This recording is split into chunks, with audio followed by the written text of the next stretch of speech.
Well, welcome to the week that was. I thought we were going to have kind of like a little after Biden has started his stride as just presidenting, where we were like, oh, everything's going back to kind of normal and life is continuing. Of course, with the impeachment starting up next week is going to obviously cause a little bit of a little mini OJ trial kind of noise in the media sphere.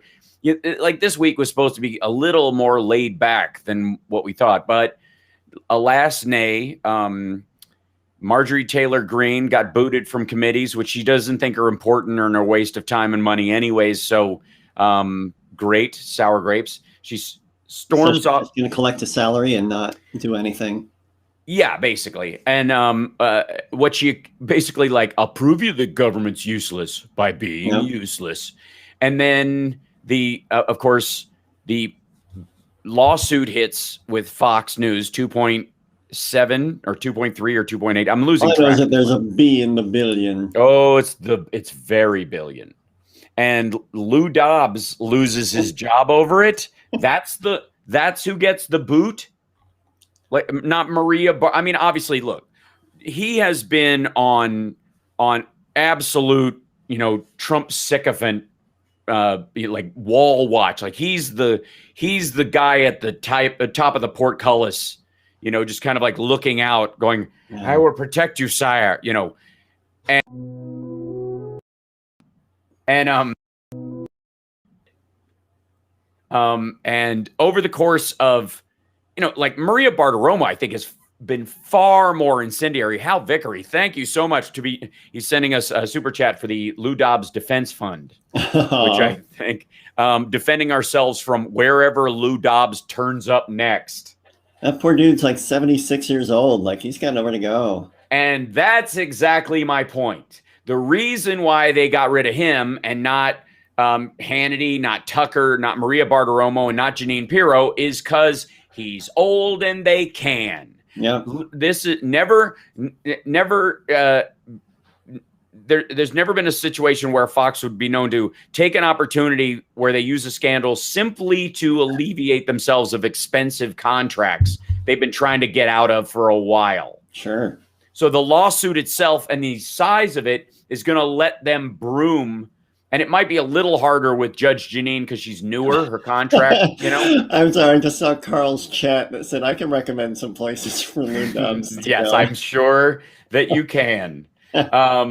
This is, but Maria Bartiromo and Jeanine Pirro have done far more in the messaging of protecting Trump and carrying on this nonsense about the election being stolen than Lou Dobbs did. Lou Dobbs was just in the sun shines out of Trump's backside realm of media.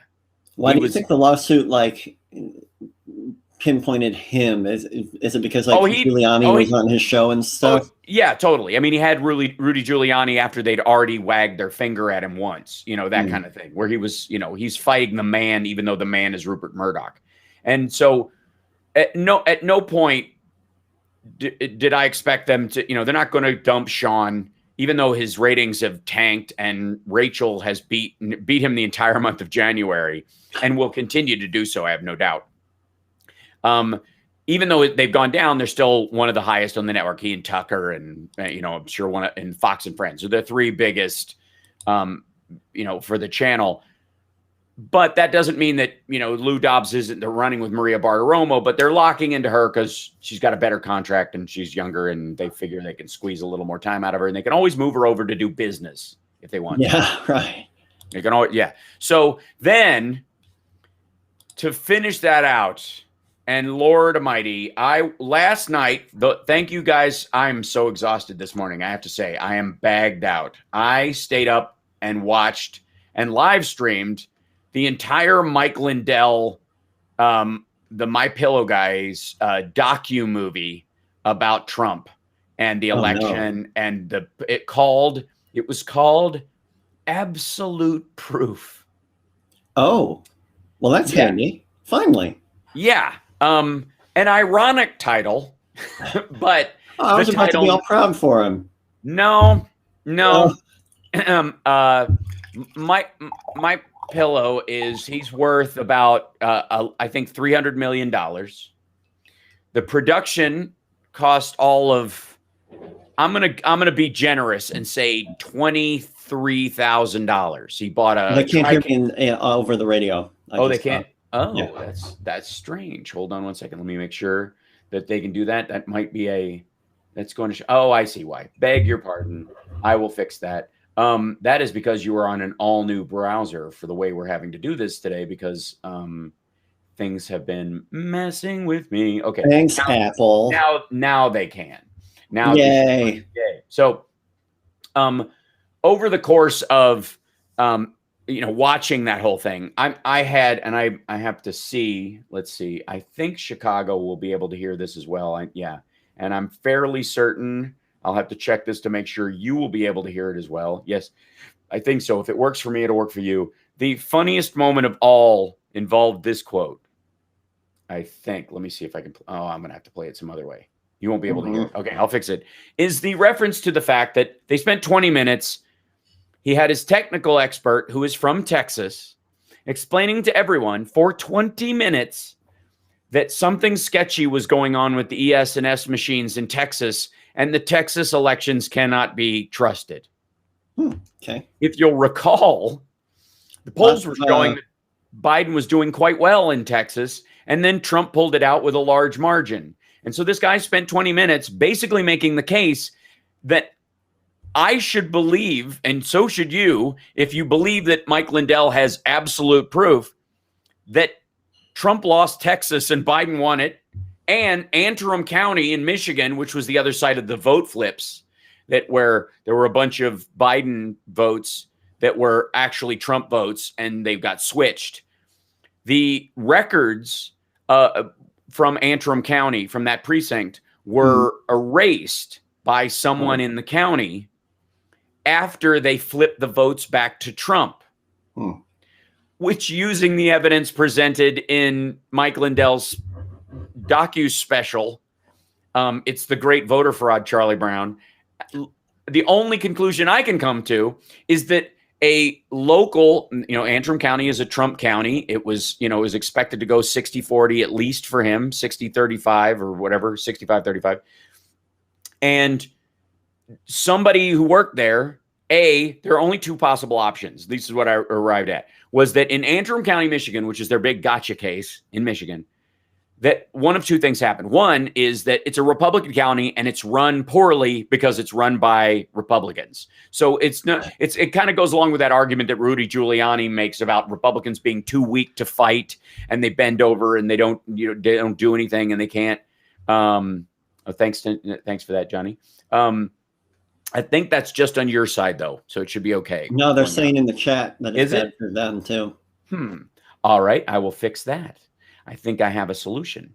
They think you're glitching. Am I? I might be. They're on to you. You're like you're max headrooming it. Right. So I know. I think I have it in standard. I'll put it in standard def. See if that saves us some trouble. Whatever. But smoothing out already. Hey, there you go. All right. So over the course of looking at that video, there's only one. There are two options. One is the county is run very poorly because it's run by Republicans, and mistakes were made because the people in charge are incompetent. That would be the Occam's razor version of the circumstance, and that would fit in with the official story from Michigan. The other option is that since the data logs for the vote count in Antrim County were erased after the change in votes was noticed and flipped back to Trump, was that somebody in that county went, oh my God, thanks to the mail-in voting, Biden is going to win Antrim. A Democrat is going to win Antrim County. Maybe I can get in there, flip the votes, and if I erase the logs, no one will know. That's Occam's rubber mallet. That's the ridiculous possibility. But if there is a conspiracy, as Mike Lindell is arguing that there is, if there is one, it's that Republicans are either incredibly incompetent and can't be trusted with the levers of power simply because they will pass out on them, shove them forward, and the train will go into the station, or they are thieves and liars and always point at other people when they're in the process, like, there's a bank robbery happening over there. Put all the money in the bag. Like that's, you know, there simply is no other explanation, but and those two, at least presented in Mike Pillow's documentary, which is running in a loop on OAN's network. Him Mike Pillow. Yeah, I call him Mike Pillow. I don't. That's his name, isn't it? Isn't his name Mike Pillow? His name is Mike Pillow. I mean, I've always heard the My Pillow guy, and I keep forgetting his real name. So it's Mike Pillow. Is good. Yeah, he's Mike Pillow. And so Mike Pillow has one possible option in this circumstance. His whole goal was to show you absolute proof. And I watched all the way to the end. Everybody who watched the stream, I had to go back, and my software kept shutting down because Mercury's in retrograde, and you just deal. Sure. And I mean, it will be for a little bit, and we're going to have communications issues because sun flares and astrological signs, whatever. And over the over watching that whole thing, I had to re-sign up, onto software, do this thing 4 times just to finish the whole thing out. And I did, by God. And his final witness that brings it home, the absolute proof that he was showing. Do you think, Johnny Million, that it was a link to evidence that you can look at yourself? I think it was Lou Ferrigno. You're very close. It was Lou Ferrigno's wig from the Hulk. Just reading, just spelling a URL. Yeah. www. But no, it's him with that. He'd be like dub stu. Well, he was a smart guy. He's just deaf. Yeah. So he had a deaf person's New York accent. That was a New York accent underneath all of that. Well, I mean, it gave him. It's from that. I guess that's what it sounded like. It always his accent always sounded New York. So, which is if you have a kind of a New York, working class New York accent, it's why Rocky sounds dumb and why humans think that Sylvester Stallone is dumb, even though he wrote the thing and made up the character. But the final person who he had on wouldn't show her face, was his co-host, and his co-researcher wouldn't show up on camera. They had a technical issue. No, they had a video. They had a picture up of a clip art of a woman leaning back with no features, like a black and white cutout, and a phone being held in a hand because that's how it knows it's on the phone. And her argument was they showed the absolute proof. And we got to take a break, and we'll be back after this. And I think Chris Titus is joining us at the half-hour mark. Fingers crossed, all's well, and he can find the link. And it's Mercury is in retrograde. Anything could happen, but I look forward to it if he can make it with us today. It was a printout of a piece of paper on a video screen behind him at 480p. Wow. So, yeah. But I mean, watch the whole thing by yourself if you don't believe me. God help you. All right. We'll be back right after this. It's the Hal Sparks Radio program, Mega Worldwide on WCPT Radio, Chicago's progressive talk.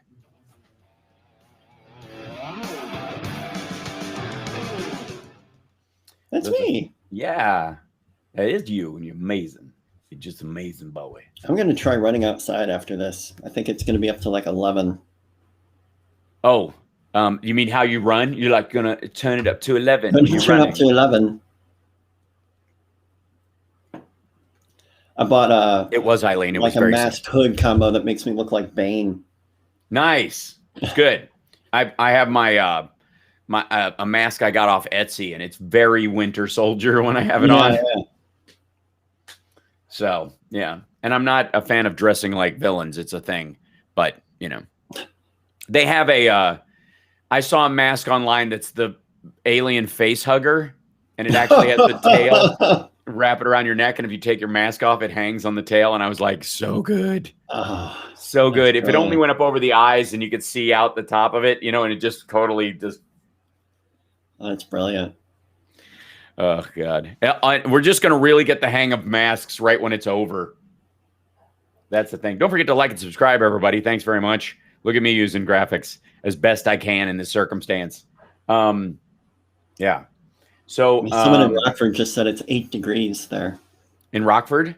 Mm-hmm. This is 8 degrees here in Schaumburg, too. Say again? I'm sorry, it's 8 degrees in Schaumburg, too. That's where I'm at these days. Schaumburg. I understand. I see. I was singing the Rockford Files theme. Now let's get back with House Park's radio program, Mega Worldwide. Lady B. I hope she's staying warm today. Everybody in Chicago, we love you. It's very, very cold. So, get a warm beverage. Please hang out, gather around the radio like it's 1945 and just bask in the weirdness of this week's news. Trump is, his attorneys have filed that he is not going to testify. Not because he's following the advice of counsel and he would perjure himself under oath, and they know that, but because he's a blathering coward, in my estimation. I think he's afraid both to testify under oath, which is a very scary notion, and he views it as a perjury trap because he can't help but lie, but also because he's terrible at explaining himself. He stumbles on his words. And then how can they parse their two stances, which is it's unconstitutional because you can't impeach somebody who's not in office anymore, and he won't admit that he's not in office anymore. Yes, right. That's that for people that missed it. They keep calling him the 45th president, which technically he is. They don't say the former president, or they never say the former president. Now, in his filing, where he says his lawyers on his behalf say he's not going to testify, they say the reason is because he's now a private citizen, which would be a full concession in my estimation. I think in most people's estimation, it's not him saying it, it's not the people around him saying it, but it is indeed his lawyers saying that he has no rights and privileges of the presidency, no matter what the Q people think, who currently believe, by the way, that the leftover parade stands in front of the White House are actually gallows, and that Trump is still president and he's been hanging deep staters all week. I'm not kidding. And these are the ones that are just, kind of like hanging on, there's a lot of QAnon dead enders, but there's also a lot of them that are trying to find their way out. And by the way, if you're a former QAnon, or even a current one for that matter, I'd love to hear from you. 773-763-9278. I won't be able to get it till next hour, but holy heavens to Betsy. Watching them deal, watching the amount of Parler posts and Telegram posts that I monitor through my, elite network of spies, including Parler takes on Twitter, where they go and look at them and post what's going on in there so you don't have to. The amount of people who are literally typing the words, "So this was all crap," and you're sorry. It's very difficult not to scream at them in that moment. It's very difficult because it's like somebody who's, it's like Tiny Tim finally spoke. You don't want to scare him back in, all right. I'm glad you're coming around, but what the hell? What part of this ever seemed logical? Now, the reason that matters is because this week, Marjorie Taylor Greene takes to the floor on the day they're going to vote to strip her of her committees, of which the only one I'm aware of was the Education Committee. She may have been on others, but the fact that she believes Sandy Hook was a hoax, and so was Parkland. And that most, not just school shootings, but a lot of shootings were, elaborate ruses by George Soros with crisis actors meant to steal gun rights away. Mm-hmm. Never mind that a lot of times they're carried out by people with those same beliefs, right? They're going to take my guns, so I'm going to go give them a reason to take my gun and put me in prison. I was, everybody's a lawful gun owner until they're not. And in her case, she stood on the floor, and I was personally stunned by the languaging that she used. And she said at one point that she was allowed to believe. Yeah. She was allowed to believe. That's a weird turn of phrase. It's especially considering who we're talking about. This is a Republican, supposedly. These are the people who make fun of, liberal tears and participation ribbons. And we are the actual, we are the party of personal responsibility. That part, and to come from that party, to come from the Republicans and say, I was allowed to believe, like her parents or her family was supposed to intervene. Mm-hmm. It is not my fault. Yep.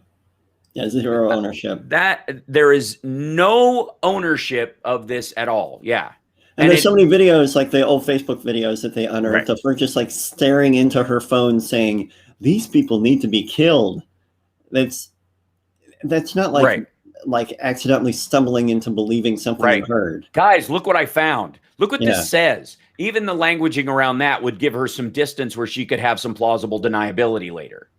But in reality, this is, she is refusing to take responsibility for her own actions and her own words. She's laying that blame on someone else. And she's also moralizing on the idea that she really got into it because she's anti-abortion and against the deficit. Her two big things was there were two things in Donald Trump that I saw that made me believe he was the person who, for me, he was the candidate that represented, he had the same problems I had. I don't know if she has 6 bankruptcies, but we do know that she got a PPP loan and used it to run for Congress. I don't know that that's legal, but hey. So over the course of, the stories that she told, she did them from a point of authority. I'm a person who knows that I've been looking into this stuff and what I've found and therefore what is true, because you don't find things that aren't there. You find reality. Do your research. Yeah. I found this theory. Okay, cool. I found a theory that I have. What?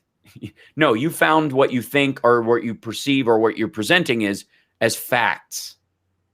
And that's the dangerous part, especially when the natural inclination was, just like the Mike Lindell special that I ran through last night, is that the word treason and traitor keeps coming up a bunch. And that always ends with somebody dying.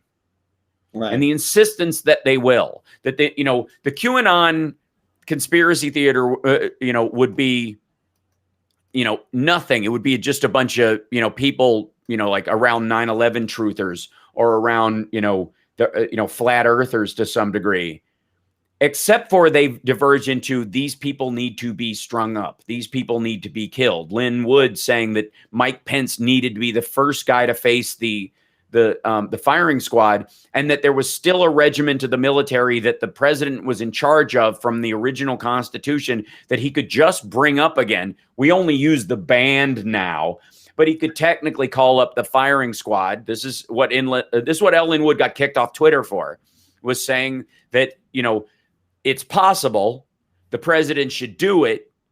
I can't speak to him right now, so I'm using Twitter because I know the president is listening, to tell him to call up a firing squad and kill Mike Pence first. That's what he put online. This isn't there's a, the pentavolate exists. If it isn't the consequences of my own actions. Right. And in the case of, Marjorie Taylor Greene, she believed the exact same thing. These people brought a gallows. They brought a gallows they built one on the Capitol. Gallows. It was a peaceful gallows. And so the idea, and indeed, Wes in our chat room brings up that Lynn Wood committed voter fraud because he actually lives in South Carolina, but he presented himself as a Georgia voter. I would argue he will need to prove to us, considering all the allegations of double voting that they talk about, he will need to prove to us that he didn't vote in both places. Because until further notice, I'm just going to believe that he goes, there's double voting happening all over the place. I mean, I just did it. Right. I don't know how. Yeah. So the difference between QAnon and other conspiracy theories is that the end result is the death of specific individuals, the calling for it and the arranging for it, and it involved going to the Capitol. And this whole fallback, we got just a minute before we have to take a break. this entire fallback about, he said peaceful. We're going to walk down there peacefully and patriotically. Well, that was all about the walk, folks. That wasn't about what we do when we get there. And I'm not going to be very happy with Mike Pence. And he better do something. And if he's not doing something, I'm going to be very upset with him. And we're going to have to fight like hell, or we're not going to have a country anymore. So because he said peacefully and patriotically walk down there, we're to assume that once they got there, they were going to stay that way if the vote continued to happen. You're kidding, right? We got to take a break. We'll be back right after this. It's the House Sparks radio program, Mega Worldwide on WCPT Radio, Chicago's Progressive Talk. Okay, now I can go over and check my other streams. My voice is tired. I'm your yes man, Al. You what? Somebody in the chat said that I'm your yes man. No. And I'm here to agree. Wait. What? Huh? Is it? Oh, okay. And they're way. Okay. Well, yeah, we've got the Lindell thing brought out a lot of them. So. But I appreciate the trolls helping puff up our numbers. That's really awesome. Oh. Yeah. Wow. Yeah. Wow. Wow. Whoa. Wow. So, wow. I'm Mike Pillow, and I found absolute proof. I'm Mike Pillow. And I've got absolute proof that somebody was doing something. Wow. Mike Pillow. Wow. I'm going to need to grab one of, hey, Can't Stop Lying, we're going to have to grab one of the wows, one of his big wows. If I didn't step on Pillow. I just Mind, yeah, I've seen Mind Pillow a few times. People have done that one. Mind Pillow, yes, it's this type of things, The chat flies by so fast in the restream. It does. Yeah, there's a lot. You have to open up its own chat window. If you pop it out, it's a little better. I don't know if it'll, maybe because I don't have the app. I'm just doing it in the browser. Yeah, the browser goes by and you can't affect it at all. Sorry.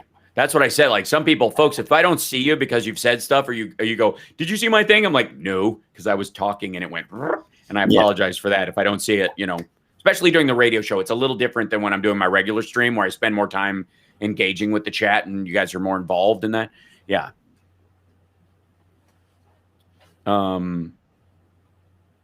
Wow. Yeah. Last night. This is Doris Davenport, host of The Doris Davenport Show, all local, all the time. Now let's get back to Hal Sparks' radio program, Mega Worldwide. So over the course of, I suppose, us experiencing the Mike Pillow OAN love fest for Donald Trump, where he believes, by the way, that if nothing comes from his little movie that he made, which, by the way, it will not. I didn't even know he made a little movie till you said it. It wasn't little. It was 2 hours. And it was horrifying. It was a waste of time. It was time I will never get back, but that it was worth a couple of good laughs. But the biggest takeaways, again, are not only did Biden more than likely win Texas because all the votes in Texas went to Spain and Germany before they came back. I think it's fantastic. All the votes in Texas went to a server in Germany underneath the Denver airport. And they came back. I don't know. This dude wouldn't shut up about Texas being the problem. Now, if you don't know, Greg Abbott of Texas, the governor, rejected Dominion machines, only used ES&S and Hart machines. Oh. And so since the entire crux of the argument from, all that crowd, L. Lynn Wood and Sidney Powell and Rudy Giuliani and Mike Pillow himself was that Dominion was the machine. They were, it was Venezuelan created Canadian company. Nobody knows who runs it except Melissa Caroni, who actually met the co-owner at the he was present in her precinct.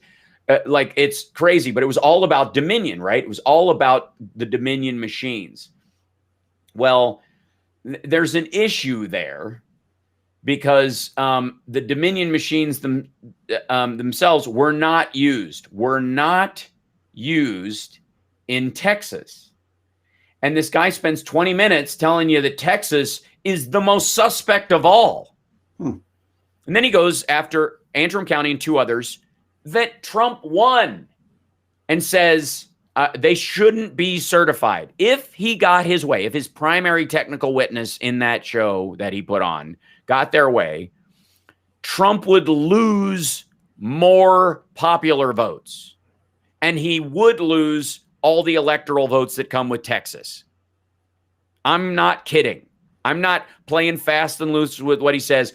Anybody who doesn't believe me, any, QAnons or maggots or Trumpsters out there that still are, dead ending and hanging on to this, go watch his technical expert in the first hour that he has on for 20 solid minutes, talking nothing about how the Texas vote and why he went to Austin, he went to DHS, he went to the state government and to the federal government about the shenanigans going on with ES&S machines, which were also used in Kentucky, where Mitch McConnell and Rand Paul won again, even though Democrats were registering voters like crazy. Only half of registered Democrats in the biggest turnout election in American history voted in Kentucky ES&S machines. But we're supposed to believe, and I'm not even alleging these, I'm saying that's what that guy, that's the only logical conclusion. This guy was like, Dominion? Who cares about Dominion?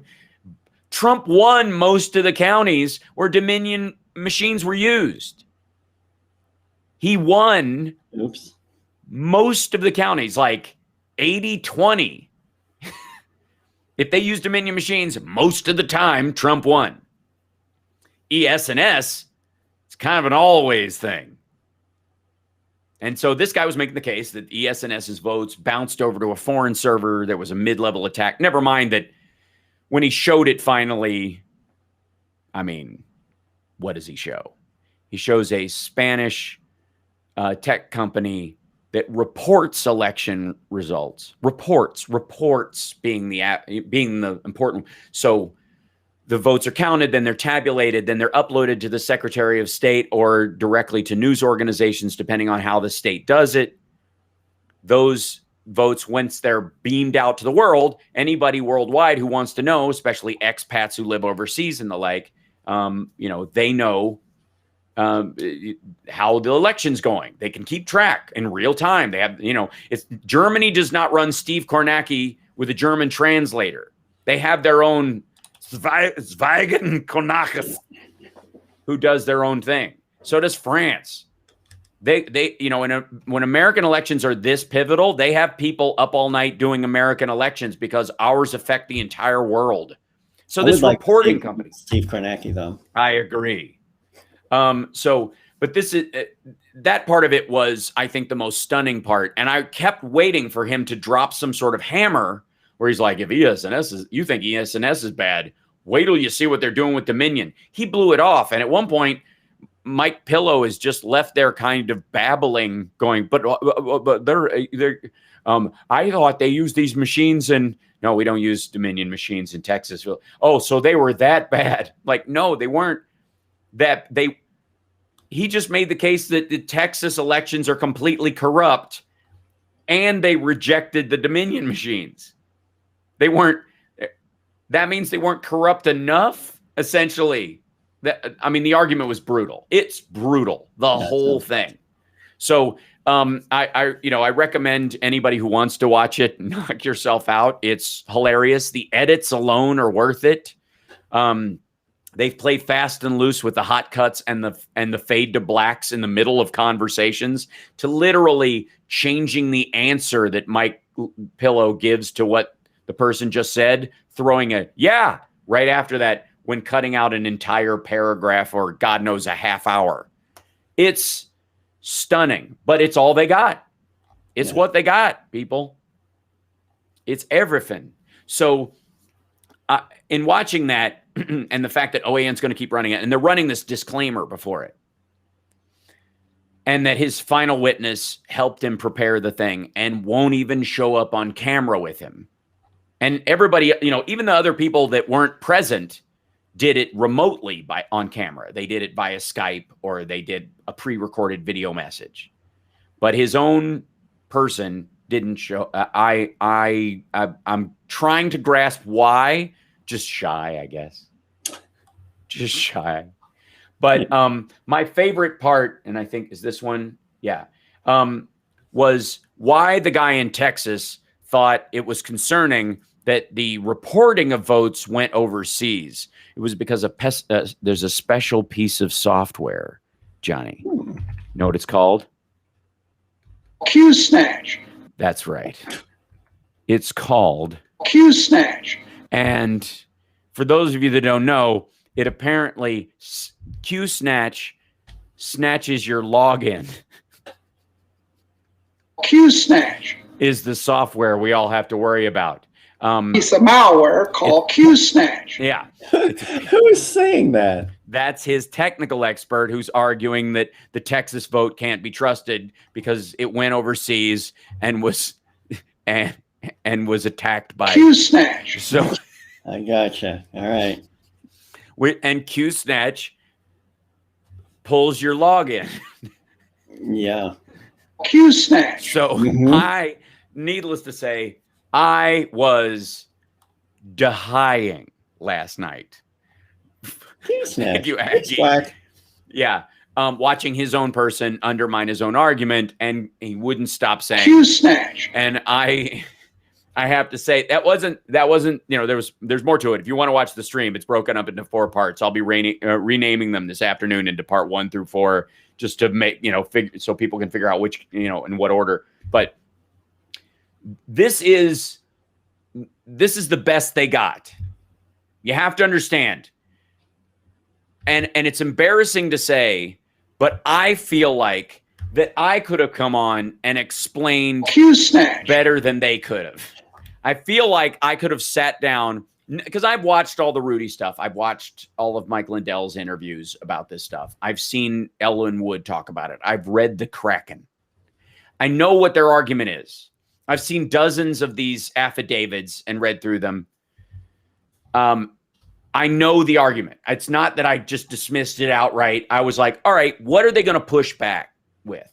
And this is how you should handle this kind of stuff. What are they going to push back with? What are they going to say?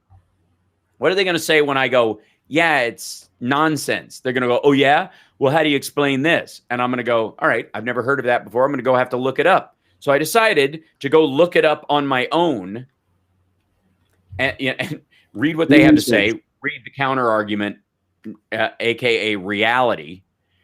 And that's what led me to watch the whole thing last night. I'm like, he's got absolute proof. This is the last one. And what he had was someone showed him a demo of software that shows how you can track real-time malware attacks. And they populated it with election sites on election night, set it up to be election night. And then they took IP addresses from China and Iran and other places that were found on the internet. So they took ones for Alibaba and ones for Huawei. And the idea is that on election night, Huawei and Alibaba used their servers to attack the local servers in Wisconsin and in Georgia and in Michigan. Okay. They didn't use a VPN to make it look like it was coming from somewhere else. They came straight for, they were just like, not only are we going to attack the United States' election from our own IP addresses, but we're going to do it at our biggest retailers. That part, and they had this huge chart of the time stamp, when it happened and what time, where the attack came from, the country and the location, the IP address that it attacked, the identifier, and the vote tally for Trump at that point. And they ran through the whole, like, there was a line for a bunch of them. Now, never mind the fact that Trump lost whether the attack was successful or not. that I think in and of itself is probably the most beautiful part of their own simulation. And but in the course of it, they played this little War Games looking cartoon, and you can go watch it if you want to. It's hysterical. But yes, release the Sparkin. Thanks, this old stone, because that's what you're getting. I'm releasing the Sparkin right now. This, someone recognized that Mike Pillow is rich and gullible, and went to him and sold him a demo of software as if it actually happened. And then told him, we ran this. She even says it in the thing. We ran this in October.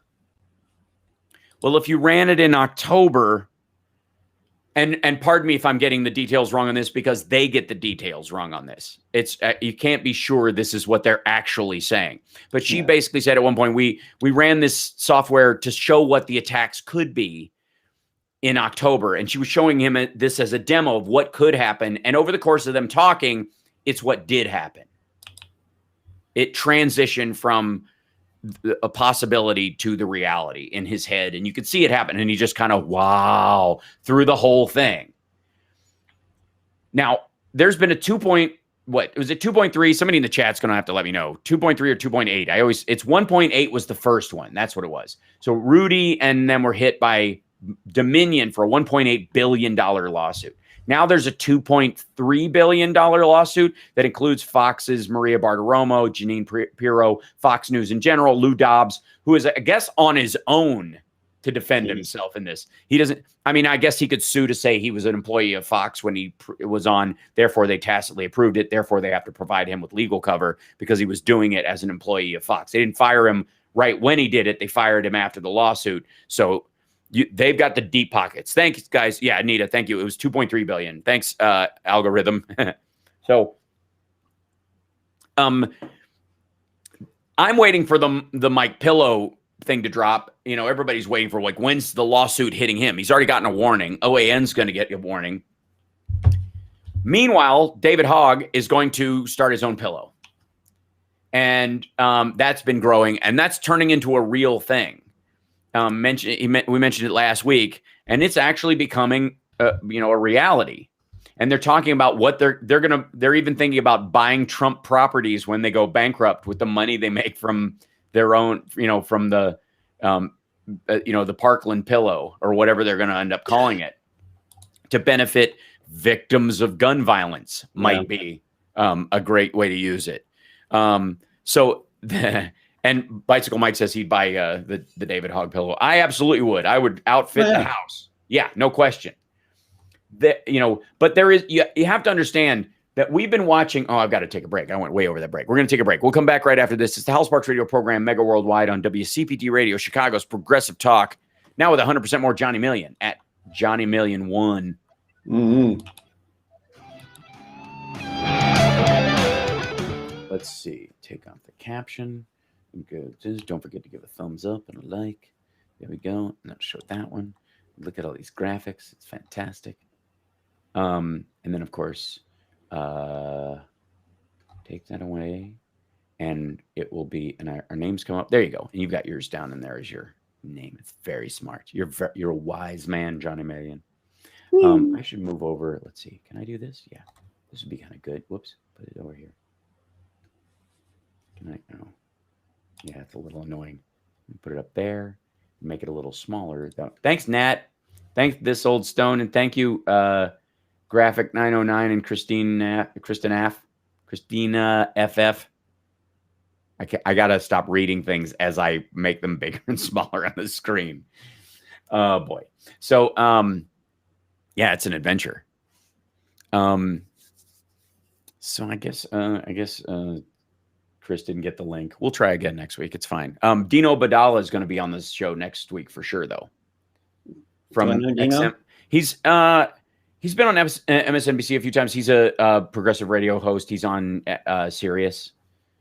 Good dude. I know him. Yeah, he's a good dude. He's Muslim American, half Italian. But he's Muslim, and you like him anyway. Yeah, and in spite of both of them. A lot of strikes against him. Yeah, I know. Really. This is Damian Perdue of Think Theory Radio, Saturdays at 6 p.m. You're listening to Hal Sparks' radio program, Mega Worldwide. So I also want to give a shout out to the trolls like I did before for showing up today. It means a lot. Last night, they hung in there to the bitter end. They were very mad. Yeah, every now and then a real awful comment comes through. I try to broom those out. Clever, they're just mean. Yeah. Well, what do you? A lot of this, quite frankly, is happening because they've shut down the other sites. Oh yeah. So they still got to make a living. So they have, they've got a quota of vitriol. They got a vitriol quota that they have to check off, or they don't get paid by the Heritage Foundation or whoever's posting bail this week. So there are a number of things we're going to watch for over the next week or so, because obviously there's going to be a rise in that kind of stuff as people try to defend Trump from himself, because that you're going to see a bunch of that, by the way, over the course of the next week. Is that the constitutionality argument failed, and the idea that it was made in the first place is absurd and foolhardy, and it was the random attempt to try and make up a situation where this is just like court. We'll get it dismissed. We're going to dismiss it, kind of like the judge dismissed the Giuliani lawsuits and the Kraken, based not on the lack of evidence they showed, but the lack of evidence they were willing to show until the judge took the case. Right. Or they removed it themselves. In a couple of places, the Giuliani and et al. Pulled their own lawsuit because it was going to fail. But the same kind of thing is going to they made that attempt anyways in the Senate. We're like, let's make the constitutional argument, as if the use of impeachment is simply for the removal of office and disqualification, and that those two things are forever linked. The and is an ampersand, not the word and, meaning that you can use it for both those purposes, not those purposes simultaneously or not at all. That's if you're not removing him, you can't disqualify him, which is an absurdity at its face. You should be, and here's the thing that should be fixed. I would argue that going forward, let's do an amendment that's a clarification that the Senate itself in its own rules does not have to impeach someone or complete an impeachment to pass a roll call vote that someone can't run for office again. See how that's received. Yeah, that you don't have to do it. If impeachment is removal, then how do you do disqualification without it? How can you disqualify someone that resigned from going back into office or running for office again? You have to. So that in and of itself is, the whole thing falls apart regardless. But if they're going to make that case, then okay, solve it. Solve that one part, that one part of it. So over the course of the next week, we're, Rand Paul and Ted Cruz and all that kind of stuff are gonna make these similar kinds of arguments because they can't win on the merits. They cannot. There is no point where they're going to watch the evidence, and there's going to be more evidence. The actual case from the Democrats in the impeachment managers group is going to go back 6 months. They're going to show how Trump said there's going to be a marathon. There's going to be a date for this marathon. I want you to train for this marathon. I want you to show up on the day for this marathon. I want you to walk peacefully and patriotically to the starting line, and then I'll fire the shot that tells you when to go. I'm going to go down there with you. And if we're not happy with what they're doing, you're going to have to fight like hell for your country. How are they going to reconcile everything he said and say that he didn't say it? It's all recorded. Well, ultimately, what they're going to argue is that one phrase is the thing that did it, that got rid of him, that got rid of his problem. By basically using gangster talk like he tried to use in the first thing he was impeached in, which is why he was impeached in the first place, in the call with Ukraine. He used gangster talk. He used one of those things, I'm going to need you to do us a favor. And Rudy will fill you in on the details. I can't fill you in on the details because I'm the one on the phone right now and they're recording. Rudy will meet with you in person. That's a nice capital you got there. Be a shame if something happened to it. Right. Yeah. What? I mean, you got a nice family. It'd be a shame if somebody was to throw him out a window. What, Your Honor, that's not true? I was just noting what a nice family. Yeah. So that's the argument they're going to be making. This is all mob lawyer stuff. Yeah. And you're going to see what is effectively a RICO case. Yeah, from the Democrats going back that it isn't just about the day, that the incitement itself took place over months, that it was a, he kept saying January 6th, be there. It'll be wild. And we're going to take back our country. We have to stop the steal. And you got to fight. You're not going to have a country. We got to be strong. You got to be strong. And I think personally that the Democrats should use the fact that a lot of Republicans have gotten death threats for daring to speak out against Trump, that they should make it a secret ballot. Because if they did, I think he gets disqualified. I think he gets impeached and disqualified. If they can do it without saying they did it, there's a bunch of Republicans who will announce what their vote was, and there are a bunch of Republicans who will go, we made it anonymous, so I'm not going to say. But we did that for the safety of the members, in the same way that the Republicans just did for Liz Cheney so that they could keep her, and they did a public one for Marjorie Taylor Greene so they could support her.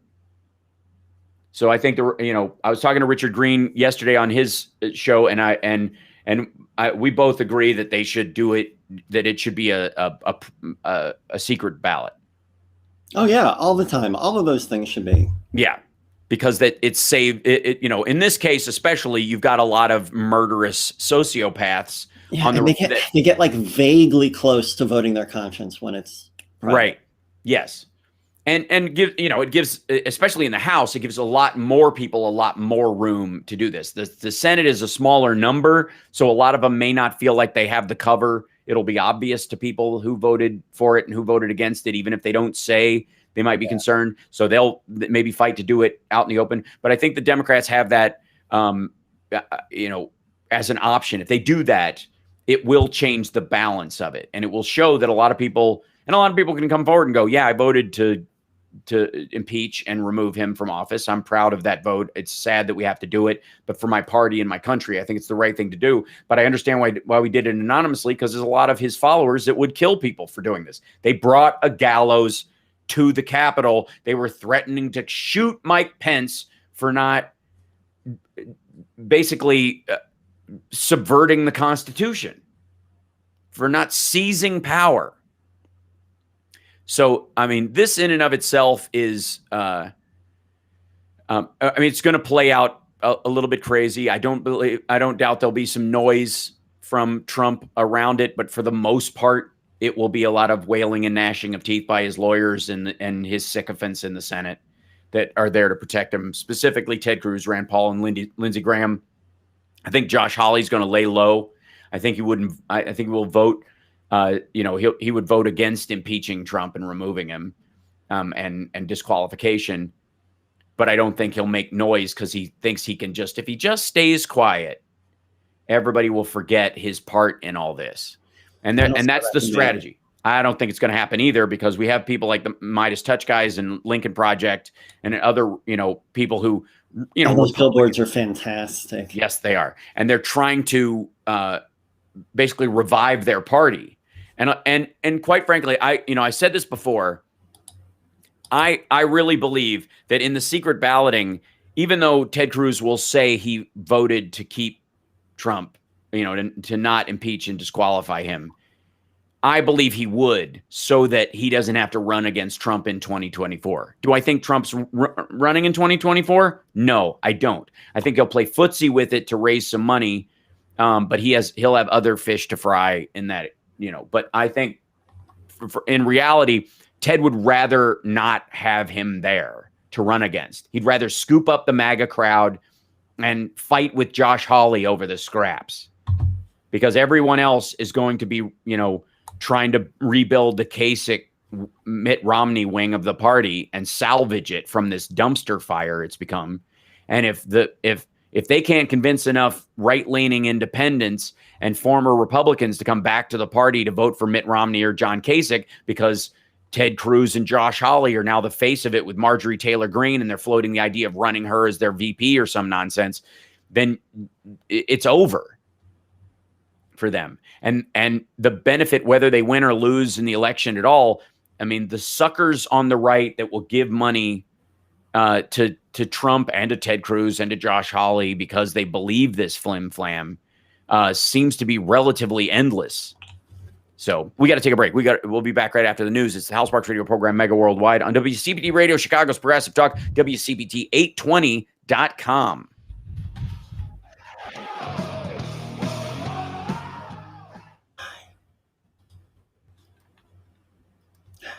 Mm-hmm. Meow, meow, meow, meow, meow, meow, meow. It's the cat version. Mm-hmm. Mm-hmm. Pretty much every song in my house gets the cat version. I'm sorry. Does it? Yeah. I like the, you kind of do the meow. Can't not, yeah. It's Right. like my Tourette's. I get that. I understand. It's charming. I like it. Hey, we knew someone in high school who had Tourette's, didn't we? Yeah. He dated Michelle.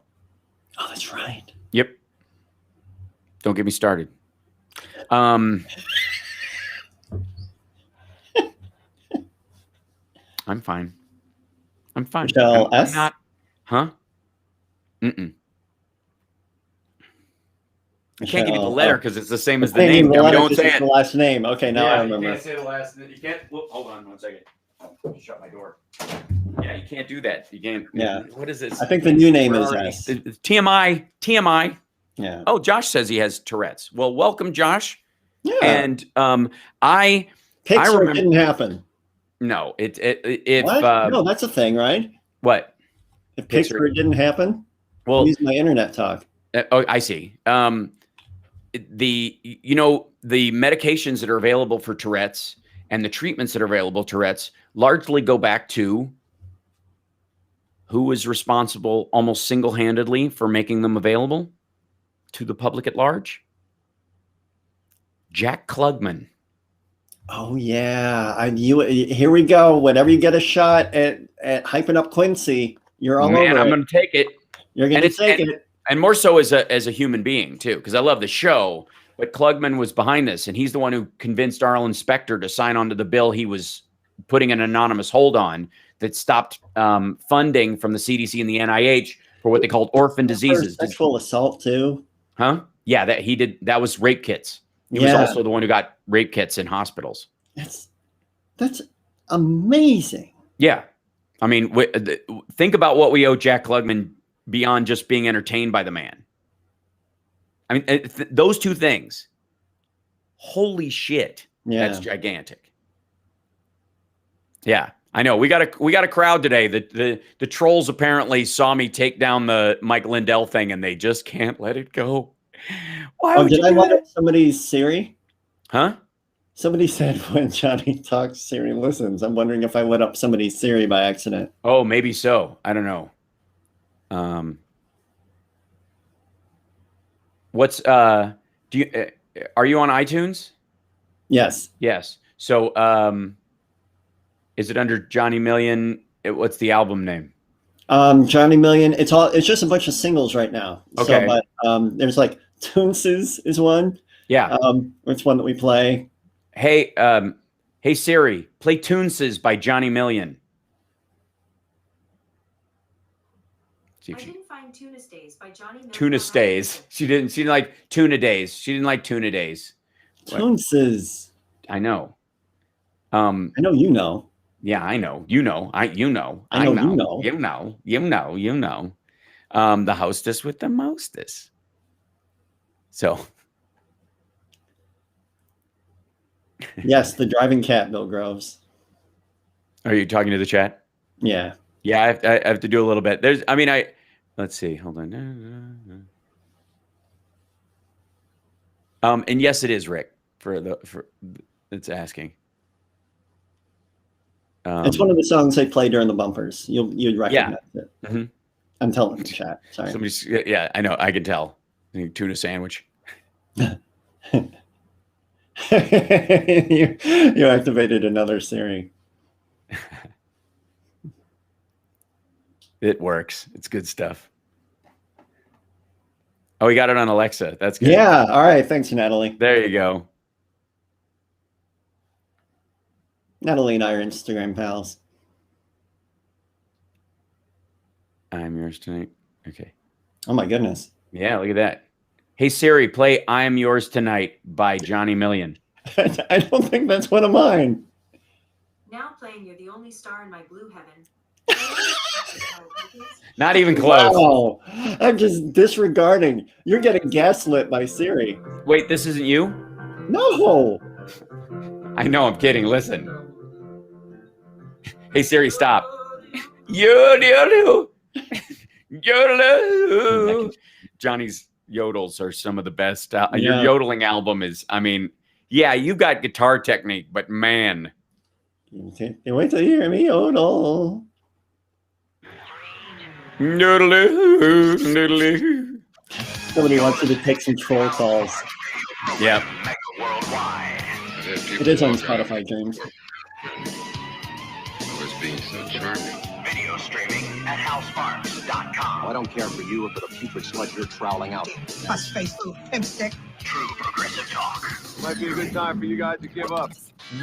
Welcome back. Heather in the chat room just pointed out, by the way, during the break that MTG was on the budget committee as well. So that was another bullet crazy. Dodged in that regard, because that, having her like directing spending or being able to stop stuff getting out of committee in a budgetary hearing would be a nightmare beyond the education.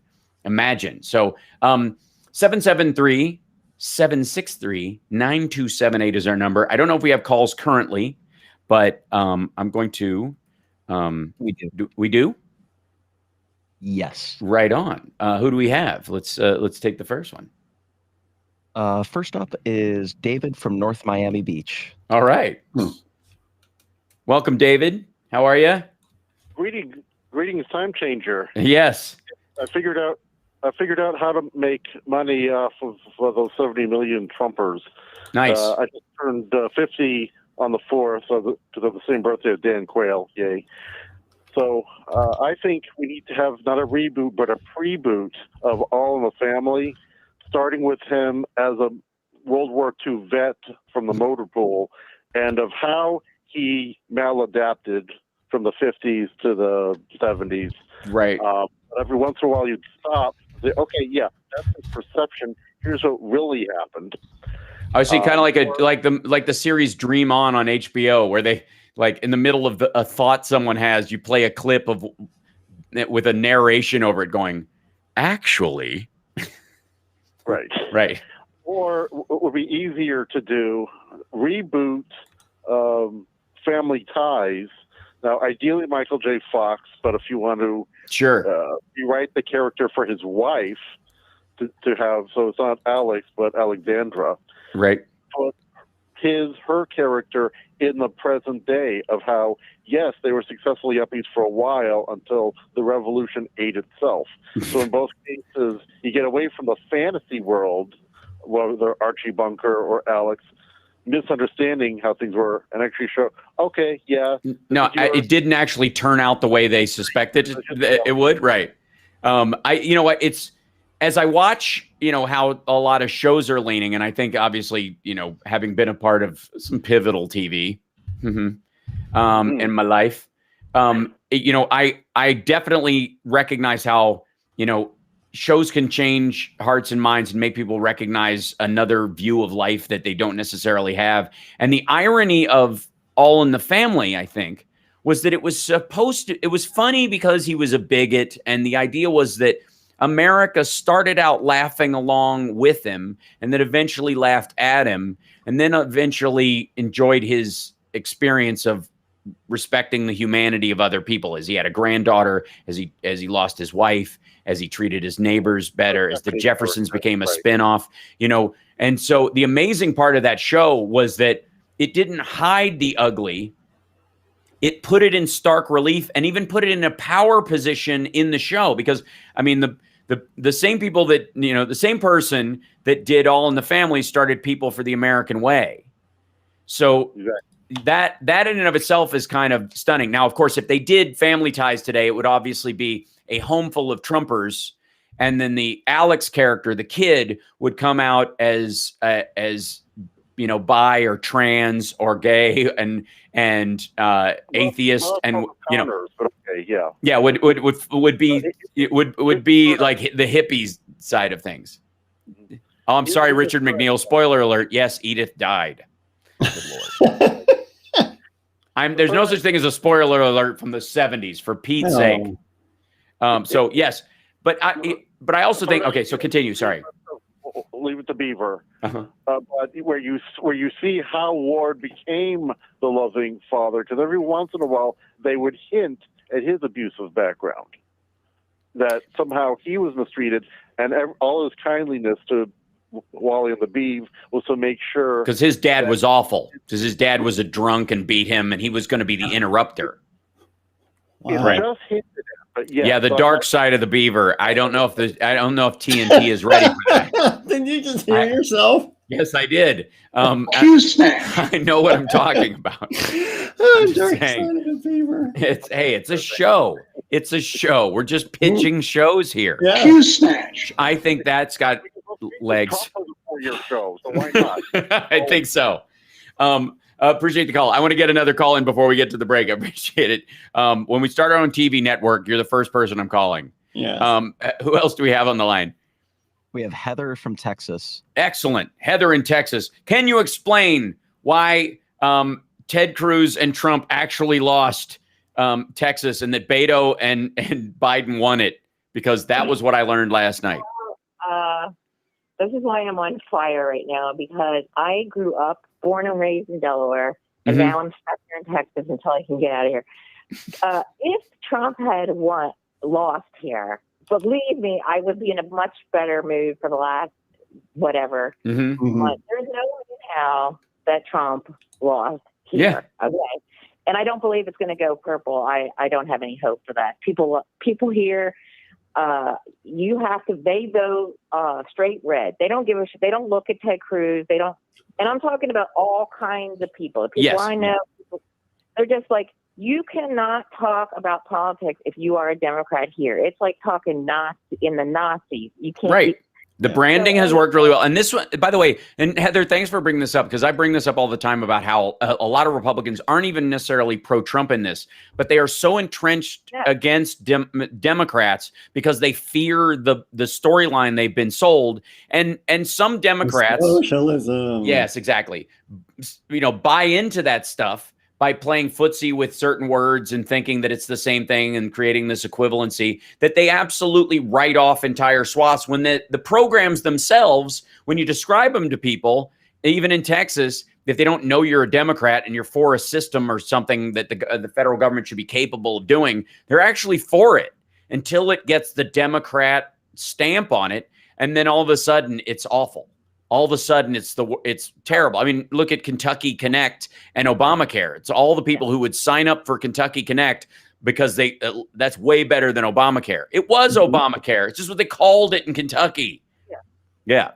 Oh, well, for the past 4 years, I mean, the people I know, even educated, actually, they're even worse. The successful people here that have big businesses in Texas, they don't even pay attention at all. They go, oh, but Trump, he's going to be good for us because he's rich and he's a businessman. And then after he lost, these people that I'm speaking of, they still say that. Right. Yeah. They go, oh, I don't want to watch the news. It's too upsetting. I can't watch the news. Don't talk to me about it. And I go, but do you realize he's not rich and he screwed us up? Oh, just don't talk about it, Heather, or you won't ever get a job here. Blah blah blah. That's true. It's how it is. Right. And but I literally am moving back to Delaware as soon as I can. But on that note, I woke up this morning burning up because the great, I love her, the new press secretary. Yeah. I think I tried to retweet it to you on Twitter. Jen Psaki. Yesterday. Yes, she's standing there, and all of a sudden, when we think the world's going to get better, there's a guy in the front row, looks like he's 16, reporter asking her, after all this time, I shouldn't even get upset because we all know it's just pure hypocritical BS. Right. But he says, why is President Biden going to Delaware this weekend? Right. Why is he leaving? Isn't there a pandemic? Isn't he against people traveling? Like, what about Trump was traveling always? Trump didn't wear a mask. Trump caused many of these deaths indirectly or whatever. Got and gave COVID. And Biden has had both of his doses of the vaccine and is flying on Air Force One and lives in a bubble of other people who have also been vaccinated. Yes, and this man, I'm telling you, has not had one day off since probably before he got elected. Absolutely. Most of the all of the executive orders and all the bills that they're presenting were all drafted leading up to the election and after. The idea that if we win, we want to hit the ground running and be able to start presenting these ideas to the American people in a written form. Besides, these are what we want to do because we're campaigning. The actual bill itself, we want to be able to start working those through. Yeah. 78. They're mad at him because he's on Peloton. Well, you know what? Too bad. Right. And then, and he has a watch. So what? But he's going home to spend the weekend. I'm sure because it's Super Bowl Sunday, whatever. But I mean, how can it? And then the Jen Psaki girl said, well, he's from Delaware and he's going home to be with his family. Right. To watch the Super Bowl on it over the weekend. He's, by the way, for the record, he is not going to one of his own privately owned resorts where he will charge the Secret Service higher than he charges the guests to stay there, force them to rent dozens of special up-armored golf carts and leave them behind when they're done, build him a helipad. Right. So, but he's going to his house to watch a game and eat some ice cream and talk and be with his grandchildren and then come back to work, which he's working the amount of stuff he's been doing before 11 a.m. is hysterical, because if you look at the president's schedule versus Trump's schedule, just line them up same day to day. You can see the parallels are stark. The contrast is stark because before 11 o'clock, it's all executive time for Trump, and Biden's listing all these things that he's doing. Meetings, they're actually releasing statements. They're producing documents. They're to us directly. Right.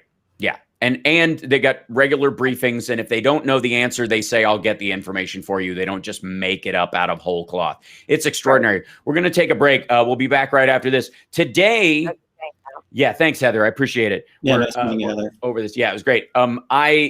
Today is a horrible first anniversary, by the way. Johnny, do you know that? We'll talk about it when we come back. Okay. The poor, let's see. So are you watching WandaVision? Yeah, but I didn't watch the new one because we watched it with Ethan and he wasn't at the house. So we save it when he comes over. Yeah. No spoilers. It's just so much fun the way it's building. Terry in the just had a request for Nick. Hold on, sorry. Butthole. No, I was like, Terry was in the chat room who was born in 1962. We are not pro-socialism here. I have explained what you call socialism, most people call democratic taxation, meaning we give our taxes and we can choose through our representatives how and where they are spent. We're not building state hospitals with that money when we talk about even Medicare for all or single payer. We talk about giving money to people so that they can go spend it on good doctors, the best they can find. See how that works? Coming back in 20. It's just goofy. People are calling for trolls to be swept in Facebook. Yeah, I know. There are a bunch of them there. And I'm is that something you have to do, or do you have an admin? No, I have to do it. So it's, I'm trying. Although there's a lot, that if somebody is just in there, kind of in general being a jerk, Oh, this is Toonsis, by the way.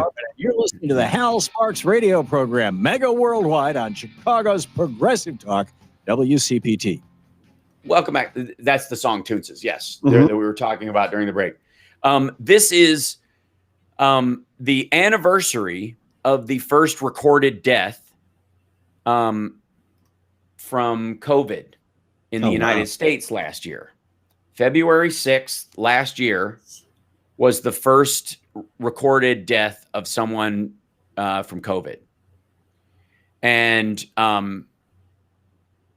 you have to remember that, throughout the year, especially, from this point on in the year, for the next, if we're reliving last year, the next 6 weeks would be full of Biden telling everyone that there's really only 15 cases and we don't have to really worry about it. And next thing you know, it'll be gone. It'll be gone basically when the heat comes. When, in April, it'll just be gone. But instead, there has been a 5% drop in deaths and a 16%, I think, drop in cases in the last week. There has been an exponential growth in the number of people vaccinated. We're nearly at 10% already of the populace having been vaccinated. 2.6%, a little more than 10 have gotten at least one dose. 2.6% have gotten their double dose. 8% have gotten their single dose and are ready for their next one and are in line to do that. So all through that, there is another stark contrast between how Biden is handling this emergency, how he said he would handle this emergency, how he was concerned Trump would handle this emergency, because right around the time this was happening, Biden, released that statement that said he's concerned that Trump's knee-jerk xenophobic reaction to anything different, anything, not, in the wrong caste as him or a different race or a different culture, he has an ick factor to it and he just avoids it. His solution was cut off travel from China by poor Chinese people. Rich Chinese people can still come in. Yeah, man. Private jets, all you want. But after American Airlines, Delta, and United had already cut off travel from China, then Trump decided he was going to cut off travel. 38 other countries had already cut off travel. 2 other countries cut off travel on the exact same arc that Trump did, which was cut it off on the day, and then it doesn't start till Monday. So a bunch of people, running through there. So I beg your pardon, chat. I will handle that in just one moment. Do we have another caller? I think that we may. We do. Up next is George from the South Side. Excellent. Hey, George, welcome. Well, thank you for that gracious welcome, Hal. Absolutely. Needless to say, I'm not privy to the intercontractual agreements and machinations of Fox, but one of the stories I read about the unceremonious departure of Lou Dobbs is that his contract specifies that whether or not he is on Fox's air, that they have to continue to pay him. And yes. Yeah, that makes sense. As long as they continue to pay him, he can't go to work for any other broadcasting entity. So they have essentially silenced him. Now, contrast this with Maria Bartiromo and Janine Pirro, both of whom are female, and in their younger days, if I may uncharitably say so, were regarded as quite hot and attractive. And to the Fox demographic, which is mostly aging white males over 54, are still regarded as hot babes. They're going to probably hang on to those two until financially it's killing them. But Lou Dobbs has learned the reality from the title of last year's book that Trump kills everything he touches. Yeah, everything Trump touches dies. Yes. Yeah. Yeah. So do you think Maria and Judge Janine will stay on for the foreseeable future? Yeah. Well, I mean, I think as this progresses, I think she's got real problems. Because Maria Bartiromo was the spearhead of most of this election fraud nonsense. Like, again, most of what Lou Dobbs said was stuff about, the sun shining out of Trump's backside and that he was some sort of ubermensch exemplary human. and it was cartoonish and slavish and boorish, but it wasn't the same thing as Maria Bartiromo bringing them on, talking about the Dominion machines. She is specifically named in that suit, that 288-page filing that they put multiple times, probably more of her broadcasts than anyone else. Janine Pirro did it as well, but she also walked back and said, it's over at one point. And Dobbs never did, and Maria Bartiromo continued to push this thing. I think Pirro might find a way to save herself from this, and they might be, the one that they salvage. But you go back over Bartiromo's programming, she's a good portion of the evidence, both of the lies that she propagated and the people she had on propagating those lies, and her being made aware of it, the network itself airing that, they aired it during her show, that little mea culpa, but they did it on tape. It was somebody else. They played it at the end of one of her shows, and then she continued to do it. So, that's the hard part for them, is that, Janine specifically has, a backlog of shows where she said all this stuff. One more quick point. Sure. I think you'll probably agree that this and any other lawsuits arising out of this matter will be quickly settled by Fox out of court confidentially and with gag clauses, because they don't want the reality of this to get out into the public. Yeah. The problem that they have is, the only worth of this lawsuit is a verbal retraction. If they settle it out of court for an undisclosed amount of money, that the amount of money paid might be part of it, but they're going to have to do a public retraction that's better than the one that they fake did before. And there's going to be something in this lawsuit that says the minute you do it again and you lie about us, we get the entire settlement immediately, plus other costs for having to refile and do all kinds of other stuff like that. We will sue everybody individually for that full amount. So not only whatever person on your air does it, the network has to pay us the full 1.8 or the 2.3 billion, and the host will be as responsible too. So there's going to have to be a big, circling of the wagons at Fox, and everybody's going to get a solid talking to. I mean, that's... Yeah, and I guess all of us can indulge ourselves in a little schadenfreude at this point. That totally. People have been running wild for several years are now, they've let out enough rope to hang themselves, and it's wonderful. Yes, it's abundantly, it's increasingly clear that that these guys know it. They're aware of the hole they've dug themselves into. Fox knows it. They don't really have any way that they can solve it other than, like I said, getting rid of Lou Dobbs is just themselves using it as an opportunity to get to push him off onto CBN, because that's where he's going to go. He's already looking like, somebody use that, like, fix a flat on Pat Robertson. That's what Lou Dobbs looks like to me. He looks like somebody who's fix a flat on Pat Robertson. So in reality, that was pretty cold, Hal. That was really cold. I'm not meaning that as an insult. I literally mean it. I think that's exactly what he looks like. Go look at two pictures. Go look at a picture. You're a fan on the phone. That was, I don't know, pretty cold, Hal.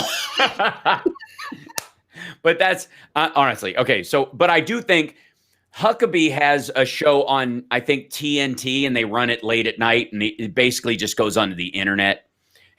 and that's what Lou Dobbs has in his future. He and Mark Levin and them are going to end up with their little OAN shows eventually, where they've got the Maria Bartiromo slot on Sunday morning before church that nobody watches. So I think that's how it plays out. I really do. But what You're absolutely right, by the way, that he may have a pay or play contract, that he'll fight them on it. They may try to fight him on it and settle again, where we're going to part ways. It really had nothing to do with that. It was just a lawsuit. We were trying to protect him from himself and blah, blah, blah. They'll make all sorts of garbage noise about it. And then he'll run off to OAN or something like that, become a partner because they have no money. And that'll be that. That'll be, and Lou Dobbs will, then we'll watch him produce Bill O'Reilly-like videos out of his basement for a year or two and have Dennis Miller on as a guest, and then end up, with a flat screen behind him with a globe rotating, pretending to do the news again. And everybody in the chat is saying that was cold. I happen to think it's an amazing analogy. Kevin gave me a 10. I saw a whole lot of LOLs and ha-ha-has. Thank you. I think you're okay. Yeah, I think so too. So regardless, that's what we're looking at. We have to take a break. I appreciate the call. We'll be back right after this with more of your calls. 773-763-9278. It's the Hal Sparks radio program, Mega Worldwide.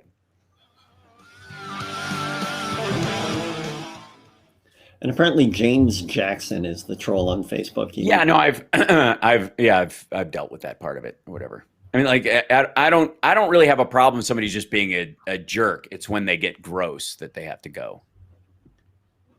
Well, somebody just told them to not talk about summer, so. Oh, yeah. So, no.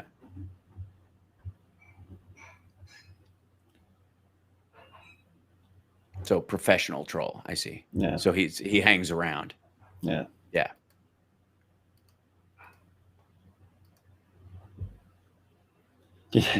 Somebody in the chat just asked if we saw the Trump's letter to SAG.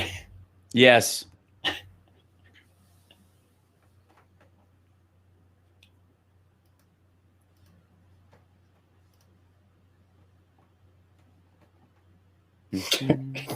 James just posted, I wasn't gross.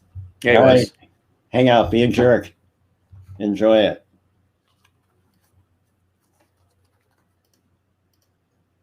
Coming back in 20.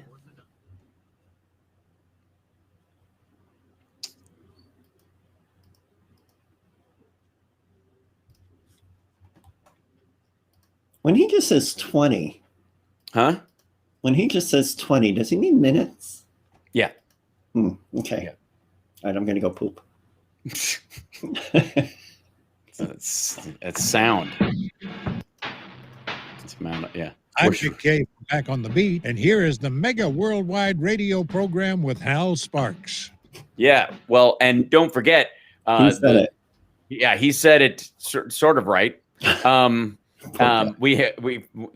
show is followed by Dick K's show in Chicago. So if you're staying out of the snow, it's a great thing to do with your time.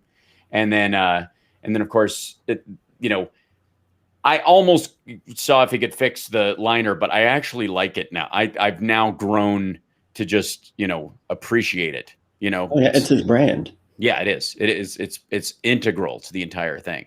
So having that thing, and we're getting kind of near the end of it, but I think we may have some more callers, if I'm not mistaken. Do we have more callers? We do. Yeah. We have Carl from Nashville. Oh, Carl from Nashville. Yay. Right on. We haven't heard from Carl in a while. Yeah. Carl. Man. Carl. How you doing, buddy? I'm good. How are you? Had bad timing. You all had bad timing. Listen, my business is right next to the train tracks. Oh, I see. The train came through, and I had a joke. Like really queued up for you. Like it basically was gonna say something about that's you on the train, and I saw Lou Dobbs on the track. Right. Oh no. I see. Because of my fix-a-flat joke. Absolutely. QSnatch. Listen. Okay. Oh man, listen. I know it's been a while, but I have been listening to the show. I've just been really busy. As you should be. We're just glad you're well. We often think of you, so I'm glad you're doing well. Yeah. Go ahead. Thank you very much. So I get your videos and your live stream on YouTube. So don't think I'm not paying attention. So I'm always looking at what you're throwing out here. It's a few things. One quick one. I think that what I take from this election is there's a lot of black people in the South. Yep. So Mississippi and Alabama need to be scared as hell, and Louisiana. Because if they looking at Georgia, Stacey Abrams in those areas and mobilize like they did in Georgia, we really could flip the Senate a lot. Oh yeah, without even adding Puerto Rico and DC. Exactly. And not only that, this has kind of gone unreported a little bit. Jamie Harrison is the he's the new chair for the DNC. And what he did in not Arkansas, but in South Carolina was brilliant. He ran the best campaign of everybody during this last election cycle in 2020. I used to pay attention to what he was doing. Right. He would have videos of him in these little bitty rural counties, right? It'd be like 8 or 9 white people and him. Yeah. And it didn't matter to him. Right. Because he realized is the first principle of running for anything, president, dog catcher, mayor, is you have to ask the people for their votes. Right. They're not just going to automatically give it to you, and then sometimes they're not just going to automatically give it to your opponent. But if you ask for the vote, they may give it to you. Right. And that's what Jamie Harrison did. And I think that's what he's going to do with the Democratic Party. For a long time, Democrats have been just writing off, Montana and writing off Mississippi and writing off. Why? Right. Look what's happened over the past few decades here. Colorado, Arizona, Georgia. The Arizona turn on election night was a panic attack for Trump was calling Fox personally and yelling at them to give it back to him, even though he lost it. And the reality is that you're absolutely right. Like, you and I are old enough to remember the Dean scream and understand that the Democrats had a 50-state strategy at one point. Yeah, and he ran it, and then when he left, they kind of left away from him because when President Obama was running, when Senator Obama was running, Dean had a 50-state strategy. Right. And people laughed at it. People laughed at it. It worked because Obama was getting states that normally Republicans will get, or he was trending toward those states. Right. And then in the next election, I mean, think about it. Colorado and Nevada stems from that. Yes. Arizona, Georgia, it stems from what Stacey Abrams did. And people don't realize the thing that she did in Nevada and in Arizona as well. Another thing I want to hit on is that, just like I've been thinking for the past 25, 30 years, Republicans are racist. That's what they are. And people used to always tell me, and I know you can really relate to this from being from the South and being from Kentucky. Right. You can't just broad brush everybody. Yeah, I can. Because they had the opportunity to prove me right over the past 25, 30 years, and they keep proving me right. Yeah.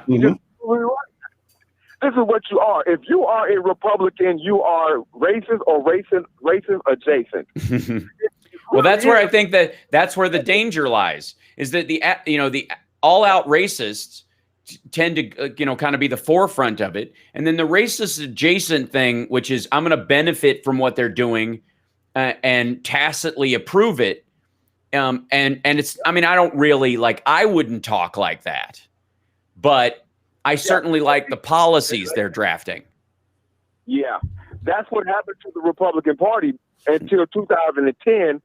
They accidentally got power. The people that they've been playing footsie with, the guy that the Newt Gingrich of the world has been playing footsie with, they got power in 2010. They got swamped, yeah. And now they're firmly within their base, and they're firmly within the Republican government body. And that's what they are now. And last but not least, man, my whole life, I've watched every Republican president, literally every Republican president, have a mess and a Democrat come right behind him. Right. Yep. Yeah. I think we should change the Democratic mascot from a donkey to a Roomba, because it's just so automatic. It's yeah. and boom. I mean, look at the AIDS epidemic and the crack epidemic and the war on drugs that Clinton got. And after that, what happened with Bush and the financial, and this right here with this, with Donald Trump. So it feels good to finally see a Democrat say, you know what? We're not going to wait around. We're not going to play this game. Joe Manchin, be a Democrat or be a Republican. We're going to send the vice president down there to do local news. Democrats would have never did that to Joe Manchin years past. Right. They would have never sent Kamala Harris or the equivalent to that power structure down there to do local TVs and things like that to pull him along to the Democratic Party. So I love the fact that they're not waiting around for these people. They really need to go the extra step and get rid of the filibuster and just govern as a Democrat. Because here's the thing. If you're going to get kicked out like they did in 2010, 2014, then the presidential election, you might as well get something from it. People like it when you do things for them. People like it when you govern. You know me, Carl. I'm pro filibuster. I just think it should be a real one.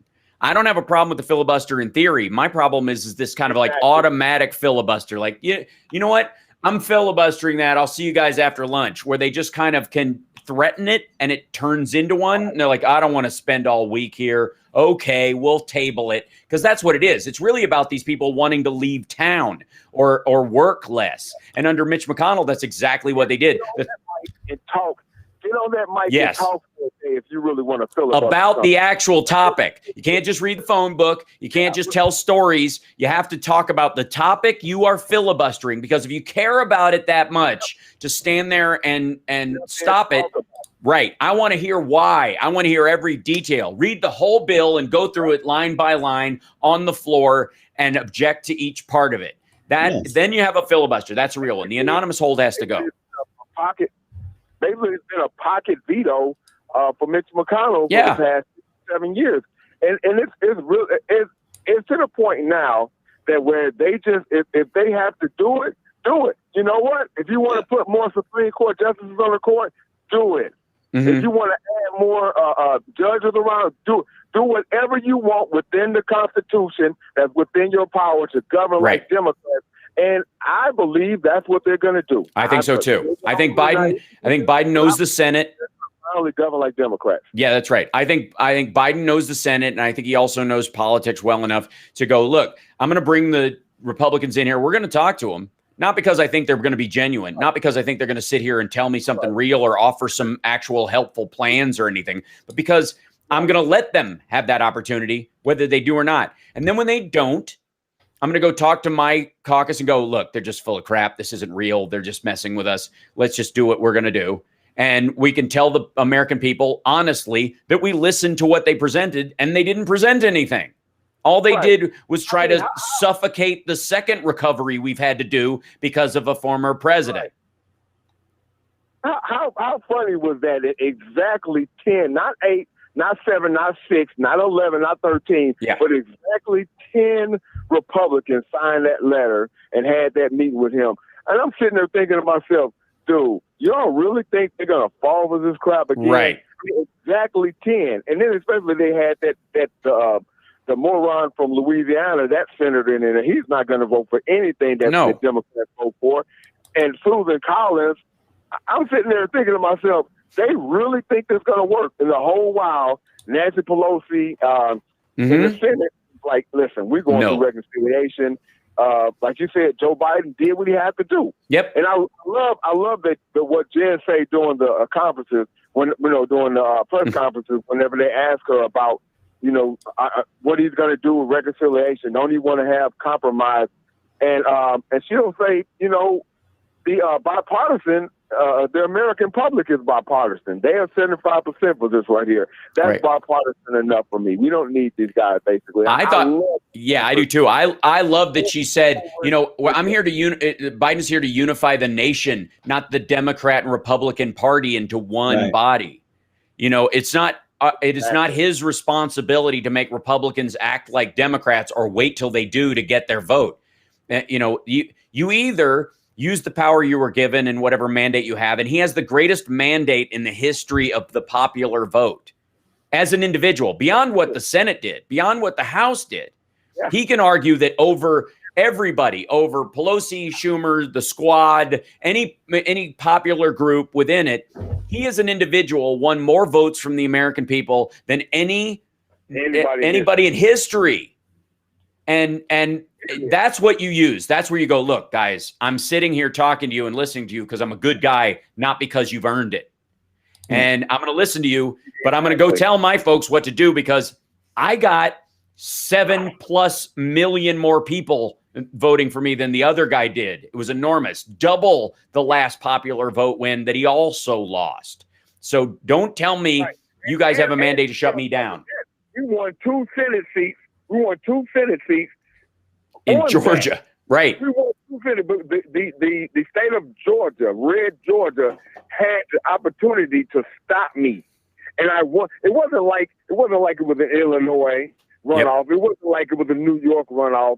It was a Georgia runoff. Yeah. It was a clear mandate to do what they want to do as far as governing. Here's the good thing. In 2 years, and basically every Tuesday somewhere in America, there's an election. If you don't like what he's doing, get out there and you get him up out of there. Until then, shut up. Elections have consequences, and I'm going to end it on that. Yeah, I appreciate it, Carl. It's always good to have you on. I'm glad you're well. Stay healthy, stay safe, and stay, I guess, is it cold down there? Yeah, it's a little chilly. It's got to be. It's been cold fluctuating. Yep. All right. Well, take care of yourself and take care of somebody else, and we'll see you next time. And I'm glad to hear from you. And thanks for coming to visit. We got to take a break. We'll be back right after this.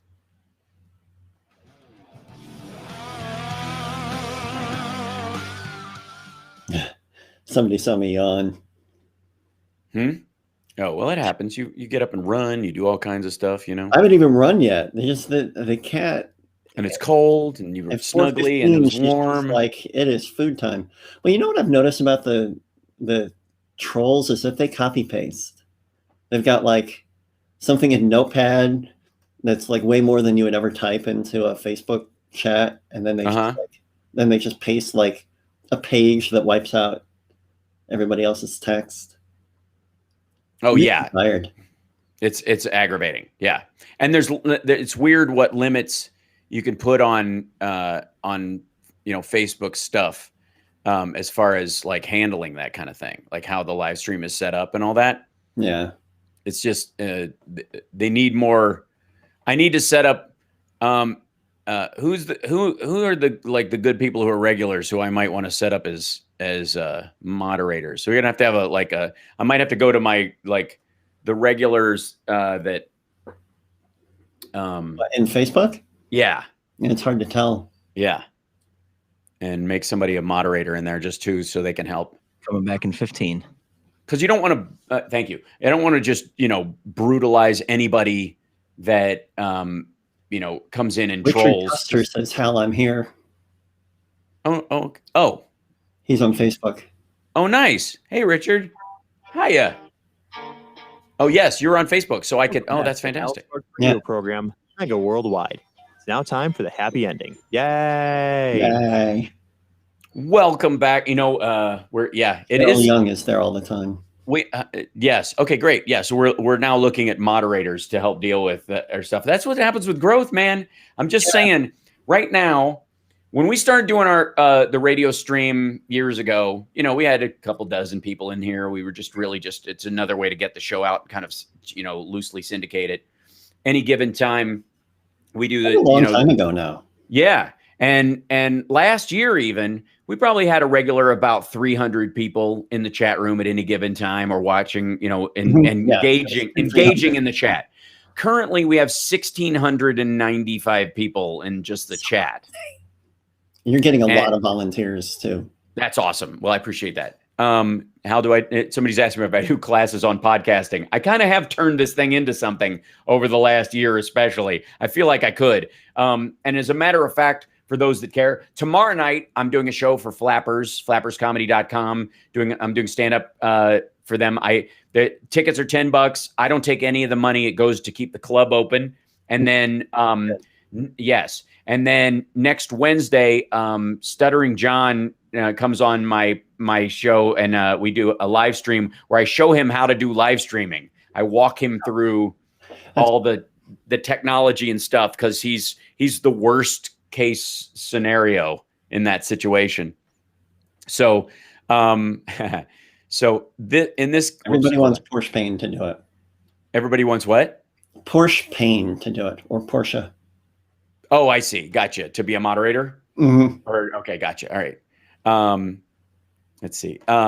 This is I'm gonna work on. I'm gonna go through that. A couple of people are gonna get some requests to help out with that. I think it'll be great. But again, be gentle. Don't use your power only for good. That's right. But so I will be doing that show tomorrow. I'm doing a show on Wednesday with Stuttering John where I'm teaching people how to do all this stuff that I've had to learn the hard way, how to do kind of on the run. And even this week where I've had software issues and, Mercury being in retrograde, as I've been able to fix those things, just being able to fix those things quickly is part of what I would say competence and a caring attitude towards the audience. And that's what you want to call it. Look, some people know I'm very jealous of Glenn Beck's studio. I think it's hysterical. It's basically a radio studio. It's a regular radio. There's a lot of studios like that. It's not his. Does he still have the chalkboard? No, he's got 19 screens that just have his Glenn Beck logo on it. It's very Saddam Hussein meets the Matrix. And but he's got gear. I'm a gearhead, and he's got a camera slider that's automated that goes back and forth. So there's moving cameras on a sitting man who looks like he's late to his audition to be the next colonel. And oh, that's right. He's goatee, mustache. And he has black lights in there, which are a mistake. If you have if you have blackheads or pimples at all, black lights are a mistake. I'm just saying it's not good. It's not a good look. But the quality of production that he provides, considering the crap of the message, is always, I'm like, good for you. At least your audience can look at something halfway decent, and that kind of matters to me, And it's a $1 million studio. Which brings me back to how crappy the whole Mike Pillow thing was. It was garbage, not just because of the content. Your happy ending is just bashing Mike Pillow again. That's right. And not only that, but the Mike pillows are terrible. No, I don't know. I don't have one. I don't know anything about his pillow. I don't either, and I don't care to. But in all seriousness, the set was hilarious. It was like when a university decides to have a TV station, and do their own news. Spider-Man high school broadcasts, right? News, It was that meets. Now I might understand if I take this supplement, my genitals will start working again. It will, and we've got. So that's like your Jesse Ventura, right? Well, yeah, but they're both from Minnesota. So, who, Jesse? No, Mike Pillow. Yeah, Mike Pillow sounds like Jesse Ventura's little brother. Okay, all right. I guess because he's got a Minnesota accent. I see. Now, my Pillow. That's him. So, anyways, and I recommend, by the way, anyone check it out. It is beyond. It is past fake news into parody. But what you're going to see, and the interesting thing about it is, you will see the argument that Trump's lawyers are going to attempt to make on the floor this week as the impeachment starts on Tuesday. And the basic case that they're going to make is, I murdered her, but she had it coming. I mean, Your Honor, she said this, she slept with him. I thought she didn't return my phone calls. What do you expect? Yes, I broke the law, but it was her fault for making me break the law. Yeah. She was a mean mistreater. And that's the argument about the Capitol, that they're going to argue that the election was stolen. They're going to try and get this stuff into the record. They're going to have, congressmen like Jim Jordan come in and kind of make that case on behalf. And the danger will be if a crowd starts to gather at the Capitol again. If we start hearing, there is a real danger. They haven't caught the pipe bomber yet. There are a lot of these people who are still, quote, at large. There was a guy who was sitting outside the White House with a loaded gun and 4 clips outside one of the exits. He was arrested. He was also shown to have been at the Capitol on that. So he came back for a second chance. So as they continue to make this case, they are also making the case against themselves Because the argument is that, yeah, maybe we should have hung Mike Pence on that day. That's the argument Trump is going with. And what does Mike Pence have to say about this? Well, you're going to find out, because Mike Pence has moved on in his life. The former VP is about to, wait for it, I think I know this one. launch a podcast. That's right. I thought you were going to say that he was part of the Heritage Foundation. No, he's an associate, a visiting fellow. Yes. Yeah. Associate visiting fellow, which means you can't make long distance phone calls, but you do get to eat from the fruit salad.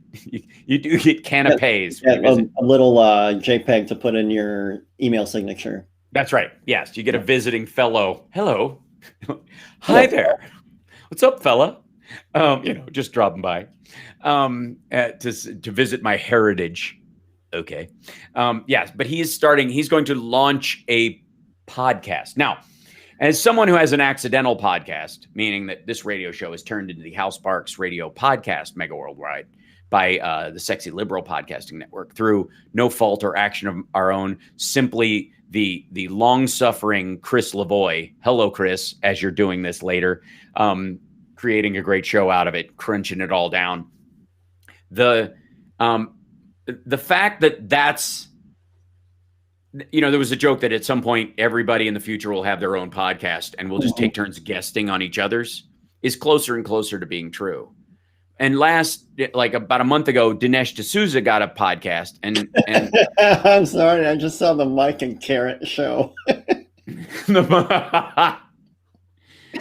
I'm sorry, you flew by on the chat. In the chat. Oh yeah.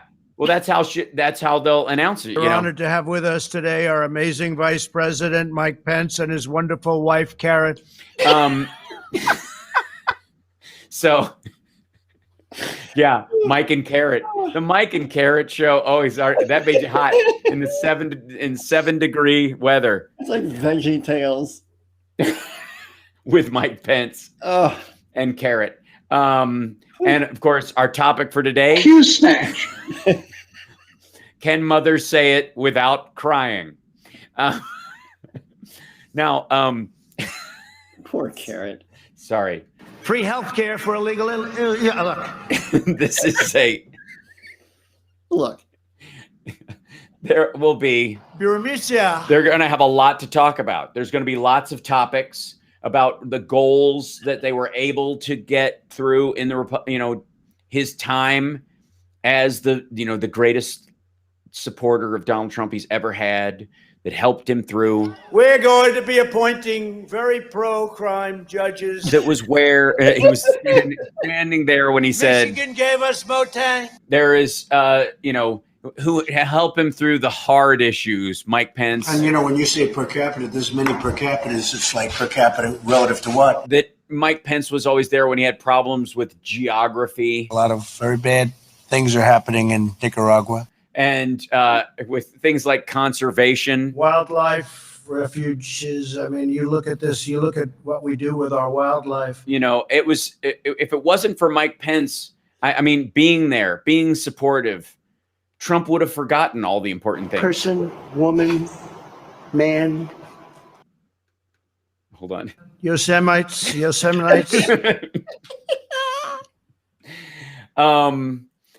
There is a lot to enjoy, and I look forward to him Trump's going to be guest hosting for Pence. I have no doubt at some point, giving little, doing travel segments. To me, Corona means Italy. And giving language lessons. The company that his son worked for. That's Burmisma. Burmisma. The Burmese executives. So this Burmese, they say, pronounce it Burmese. I don't know what we're going to do without this poor man. I mean, honestly, he could absolutely bring on Giuliani, the white race, to talk about things he cares about. We need to hear what Giuliani might say. Giuliani would probably go Operation Warped Speed. Right, which is, one of the things that they worked on, that a lot of people miss. Captain's log. So over the course of, Giuliani coming on and, very, very virile anti-American movement. That he's I'm going to have one of those right after the show. Are you? Viciously and horribly attacking the white race. Which is a subject that's very near and dear to his heart. We're at the end of the show. That my happy ending was my fellow Americans was getting understanding that Mike Pence now is competing with Joe Rogan for listeners, I guess. Is that where we're at? Is that the entirety of it? Thanks, everybody. Enjoy the Mike Pillow docu-series when he turns it into, a daily show and on OAN. Thank you guys, Connie. Thank you, Connie Kelly, for the Pence podcast. Thanks, everybody, for the cheers and bits today and the support. I didn't have my little thing coming up to let me know when it happened because of all the tech issues we're dealing with, but I greatly appreciate it. Thank you guys for the stars on Facebook. And thank you guys for listening. We'll see you guys next week. Johnny Million, thank you just period for being here. Well, Chris Titus, we'll bring him on next week because apparently he didn't get the link. Very sad. It's Mercury's in retrograde. We'll be back.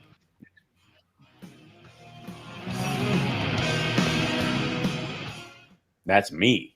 That is you. That is me playing guitar. It's a good time. All right, go take a nap. Yeah, thanks, Chicago. Run now. We'll see what happens. Oh, you're going to go for a run and then take a nap, or both, concurrent napping and running. Just like yeah. People are just saying, "Don't, Johnny, don't, don't nap or don't run." Probably don't run. It's hard to even thing. Listen, I'm not here to blow wind up your wazoo. So, wow. It was closing in on $1 billion company wiped from the face of the earth. Yeah, that's Dan Bongino. Bongino. Dan Bongino. I have TP for my bunghole. I have Bongino. All right, well, this was a blast. I know it was, and thank you for helping me keep the show great. Once it was reluctantly aroused. It was hard to get it aroused, and it is hard to get it aroused, but we got it aroused. River. All right. There we go. All right. I adore you. Have a great week, and I'll see you later. Okay, bye. Bye. Okay. Cheers. And hi, chat room. Hello. I think we're alone now. Hey, what's happening? Look at us hanging out, little post show like normal. Fantastic. I had to be. Blue Chew is needed. I don't know that I'm not. I think I should use that the next time the next time I do Stuttering John's podcast, I'll have that on the ready. So when he goes, how do you use the Blue Chew? Once it was reluctantly aroused. Motang Clan. How are you guys? Michigan gave us Motang. Gave us Motown. Gave us the Mustang. Gave us the Mustang. Soup for my family. I mean, honestly. Sorry, who was slipping? Who was it that was? Some people agree and many people don't agree, but I think most people very much agree. The deal maker. Barron is beautiful and he's free. He's free. You're going to frack. Oh, yeah? You're going to frack. You bet you. You bet. You're going to frack. Uh-huh. My hair's making me look medieval. That's because of the brick wall behind me. You want to see medieval? This is here. I'll go straight to there. My liege. The Undergrants of Camelyard requests an audience. My Discord is not currently, it's working and you can go to it. It's not open on my screen right now because my computer's having problems and it was partly what was eating all the RAM. How I watched you, then went to sleep, woke up, and here you are again. Yes, well, yeah. We have people defending the Keystone XL pipeline, do we? Like those people aren't qualified to make wind and solar farms and build smart grids and do infrastructure, that those people are somehow only good at building a pipeline for Canada to get their oil to market. Yes, I'm definitely QSnatch. Headquarters. That's right. QSnatch. Yeah. So good times. I'm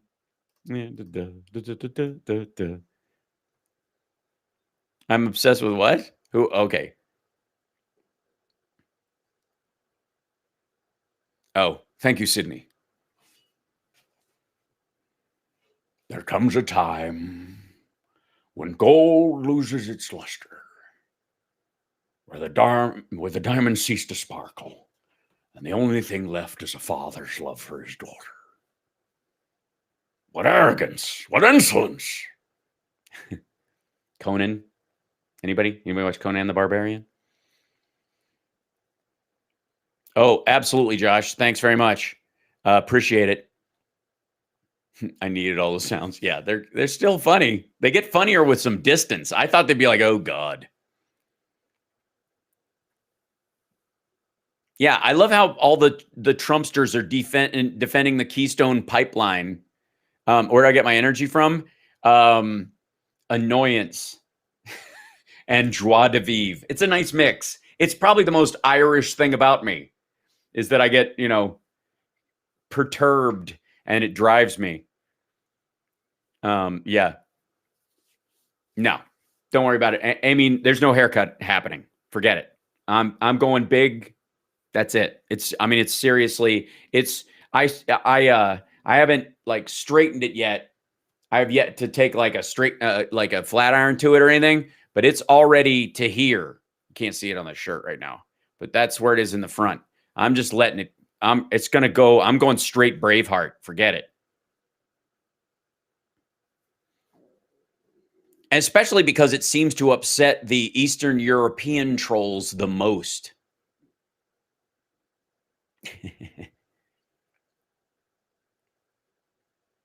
I did, yeah, the large artists, the large size Conan, the magazine size, those are great. Go full Gene Simmons. My hair's already longer than Gene's right now. Gene has relatively short hair. I'm going we're going straight up Sebastian Bach, man.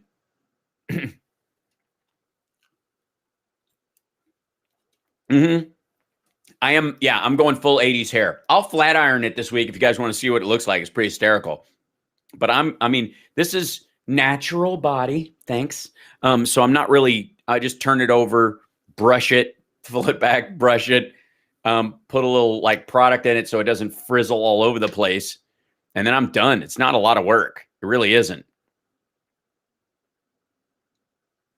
Yeah, the fluffiness is, yeah. And the trolls get very upset.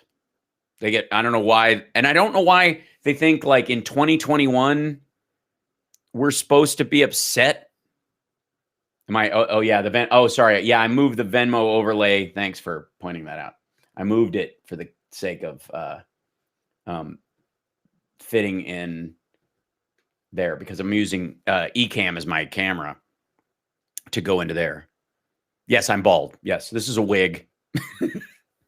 I put it on every day. It's kind of a Dolly Parton thing. Oh, thanks, Berkeley. I appreciate that. It was good to be on Dean's show. It was nice. It was nice doing it. Yes, I am doing more music. I look like a hockey player. Yeah, it's funny because right about this time, let's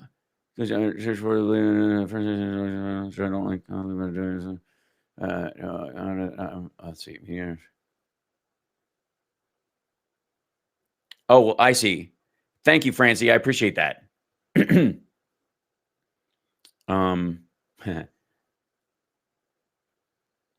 How can Trump be mandated to be in court? He can be subpoenaed. Yes. Are you doing the impeachment trial? Yes. I will be. Yeah, I'll doing as much of it live as I possibly can.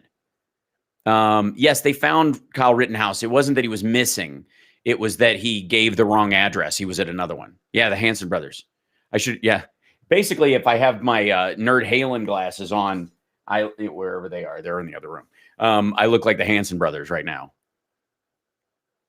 Yeah, it's Steamroller Troll Day. And people were asking, by the way, I don't have to have these in right now, but people were asking about my shirt. Yes, this is what that's what it is on there. So I'm a member of the Knights Rose Croix, so that's why I have that. That's true.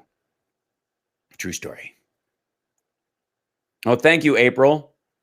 I don't know when the next Sexy Liberal is. Maybe somebody will tell me eventually. I think we need an impeachment, like Sexy Liberal. Yes, the high contrast is the reason I look pale. It's a different, like it's going through two pieces of software and it washes it out. So, yeah. That and I am slightly pale, but the lighting is being, I had to turn up the lighting really high. Don't get me started. It's a good time. I'm working on in between each show. I'm working on. Let's see. Both. Let's see. Oh, thanks, Melody. I try to be interesting. It's the goal, right? Yeah, Dinah, you're right. Nobody I don't know why. Again, I don't know why people are invested in the Keystone Pipeline other than they think that they have a stake in Canadian oil. It goes onto the market. We have to buy it if we want it at the same rate everybody else does. We don't get a special price because we let it. It's like the Canadians are going, listen, if you let us run our oil through your country and poison your water, we'll give you like 15% off, my brother found a mouse in a bottle of your oil, and he said we can get free oil if you bring it to the refinery. Most of the trolls that are having a real issue is because Trump's gone and they took their cues from him. So it's really hard to start your own entrepreneurial trolling enterprise, It's not really a job. Take off, Don't ruin our show, you hoser. Hold on. Easy, real nice. If I didn't have puke breath, I'd kiss you. Took their cues? Exactly. Yeah, Strange Brew is a genius movie and required viewing if you're ever actually going to live in Canada or spending time there. Okay, that's fun. Let's see, we'll do that. Sure. Okay. Glad you guys. I'm glad you guys are helping with the moderation. I will definitely seek that out. Send messages, people who are interested, and I will. I'll seek that out. Yes. Yes.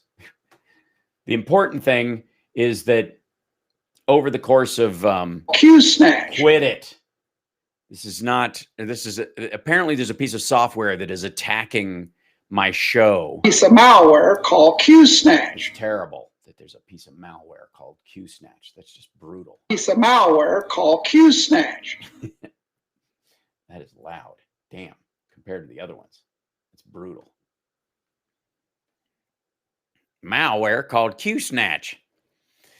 Oh, God. All right. I'm signing off. My voice is worn out from yesterday. I was literally on all day. So I'm going to call it a day early. Thank you, guys. Thank you, Shelly, as well. Thanks, everybody, for offering to help deal with the Facebook. I don't mind trolls that are just talking politics. It's when they get racist, sexist, or homophobic or bigoted that it bothers me. So that's the line. And they don't seem to know a lot of them when they're crossing it. They're like, what? All I did was call you. Yeah. You're like, okay. So I'm going to go rest my throat and have a non-talking day so I can actually speak and sing this week. And because I have no doubt that the impeachment is going to be a lot. So thank you guys a lot for joining me today. And I will see you guys. Let's see. Oh, look at that. I think it's a package at the front door or something. That's fun. I see. So, and by the way, thank you guys for your Venmos. Thank you, Cassie, for that. Appreciate it. Thanks for being with us. I know you had to bail out early last night because, man. So Wow. We'll get some wows. Don't worry. We're going to get some nice mic pillow drops to use in the show because there's some sweet ones. I mean, it's hard for him to compete with QSnatch, but we'll try. We really will try. All right. I'll see you guys. If not tomorrow, definitely on Monday. Have a great weekend, and I'll see you guys later. Bye. Wait, it's this. Got to put this on here. Hold on. There you go. That'll do it. I think. Hold on. Are you doing it? What's happening? The software is funny.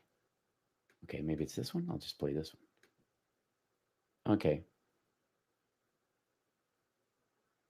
I hear it. It's not changing my. There you go. Why is it not showing my screen? All right. Donk. I guess it's just being weird. Well, I guess I'll just have to sign off. Everything's decided to panic.